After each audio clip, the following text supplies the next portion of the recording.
जी, जो वंदे मातरम 1905 में महात्मा गांधी को नेशनल एंथम के रूप में दिखता था, देश के हर कोने में, हर व्यक्ति के जीवन में जो भी देश के लिए जीता जानता, देश के लिए जागता था, उन सब के लिए वंदे मातरम की ताकत बहुत बड़ी थी। वंदे मातरम इतना महान था, जिसकी भावना इतनी महान थी,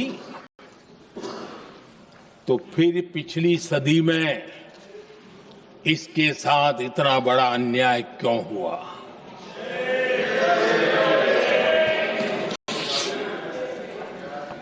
वंदे मातरम के साथ विश्वासघात क्यों हुआ?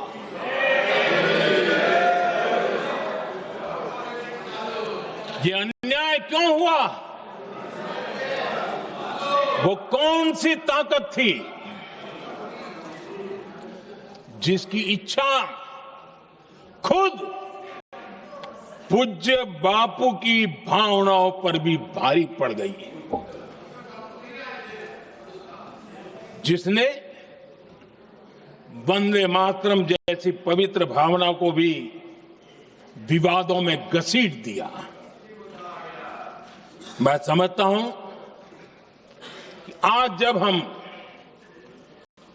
वंदे मातरम के 150 वर्ष का पर्व मना रहे हैं, चर्चा कर रहे हैं, तो हमें उन परिस्थितियों को भी हमारी नई पीढ़ियों को जरूर बताना हमारा दायित्व है, जिससे के वजह से वंदे मातरम के साथ विश्वासघात किया गया। वंदे मातरम के प्रति मुस्लिम लीग की विरोध की राजनीति तेज होती जा रही थी। मोहम्मद अली जिन्ना ने लखनऊ से 15 अक्टूबर 1937 को वंदे मातरम के विरुद्ध का नारा बुलंद किया। फिर कांग्रेस के तत्कालीन अध्यक्ष जवाहरलाल नेहरू को अपना सिंहासन डोलता दिखा। बजाय कि नेहरू जी मुस्लिम लीग के आधारहीन बयानों को तगड़ा जवाब देते, करारा जवाब देते, मुस्लिम लीग के बयानों की निंदा करते,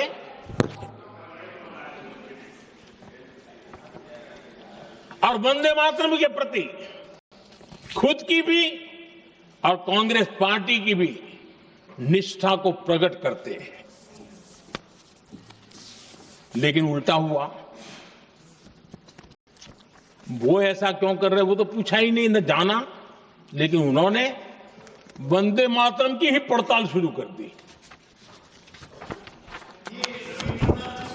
जिन्ना के विरोध के 5 दिन बाद ही 20 अक्टूबर को नेहरू जी ने नेताजी सुभाष बाबू को चिट्ठी लिखी। उस चिट्ठी में जिन्ना की भावना से नेहरू जी अपनी सहमति जताते हुए कि वंदे मातरम की, ये जो उन्होंने सुभाष बाबू को लिखा है, वंदे मातरम की आनंद मठ वाली पृष्ठभूमि मुसलमानों को इरिटेट कर सकती है। मैं नेहरू जी का कोट पढ़ता हूं। नेहरू जी कहते हैं, मैंने वंदे मातरम गीत का बैकग्राउंड पढ़ा है। नेहरू जी फिर लिखते हैं, मुझे लगता है कि ये जो बैकग्राउंड है, इससे मुस्लिम भड़केंगे। साथियों,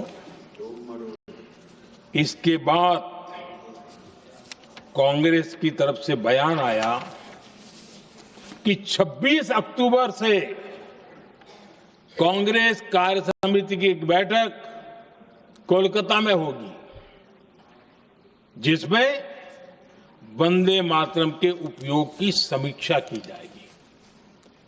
बंकिम बाबू का बंगाल, बंकिम बाबू का कोलकाता, और उसको चुना गया और वहां पर समीक्षा करना तय किया।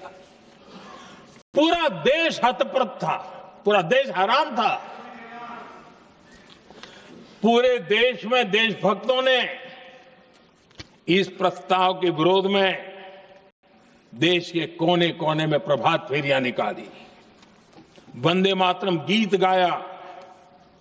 लेकिन देश का दुर्भाग्य कि 26 अक्टूबर को कांग्रेस ने वंदे मातरम पर समझौता कर लिया।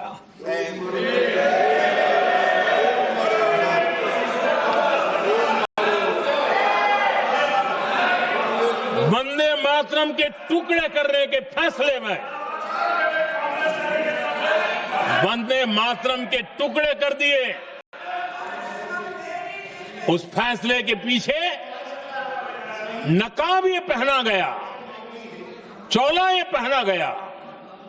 ये तो सामाजिक सद्भाव का काम है। लेकिन इतिहास इस बात का गवाह है कि कांग्रेस ने मुस्लिम लीग के सामने घुटने टेक दिए और मुस्लिम लीग के दबाव में किया। और कांग्रेस का ये तुष्टीकरण की राजनीति को साधने का एक तरीका था। आदरणीय अध्यक्ष जी, तुष्टीकरण की राजनीति के दबाव में कांग्रेस वंदे मातरम के बंटवारे के लिए झुकी। इसलिए कांग्रेस को एक दिन भारत के बंटवारे के लिए झुकना पड़ा।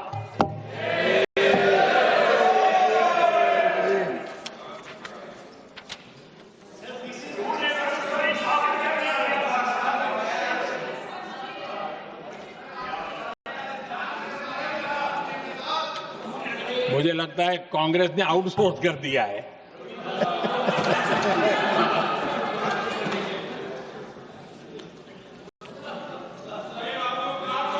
दुर्भाग्य से कांग्रेस की नीतियां वैसी की वैसी थी है। और इतना ही नहीं, आईएनसी चलते चलते एमएमसी हो गया है।